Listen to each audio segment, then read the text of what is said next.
পর্যবেক্ষকের প্রশিক্ষণ নিতে স্বরাষ্ট্র সচিব সহ 25 জন আমলাকে দিল্লিতে ট্রেনিং নিতে যেতেই হবে। রাজ্যের পাঠানো বিকল্প তালিকা খারিজ করে জানিয়েছে নির্বাচন কমিশন।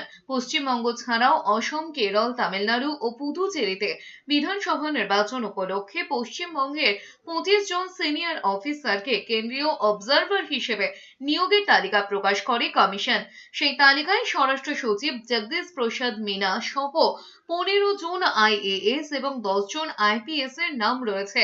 এই সিদ্ধান্ত পুনর্বিবেচনার জন্য আবেদন জানিয়ে কমিশনকে চিঠি দেয় নবান্ন। রাজ্যের যুক্তি ছিল, ভোটের মুখে শীর্ষ প্রশাসনিক আধিকারিকদের বাইরে পাঠানো হলে রাজ্যের আইন শৃঙ্খলা ও প্রশাসনিক ব্যবস্থাপনায় বিঘ্ন হতে পারে, বিশেষ করে স্বরাষ্ট্র সচিবের মতো গুরুত্বপূর্ণ পদে থাকা আধিকারিকদের ক্ষেত্রে। সেই কারণে বিকল্প নাম প্রস্তাব করে 17 জন আধিকারিককে এই দায়িত্ব থেকে অব্যাহতি দেওয়ার আর্জি জানানো হয়েছিল, কিন্তু তা খারিজ করেছে কমিশন।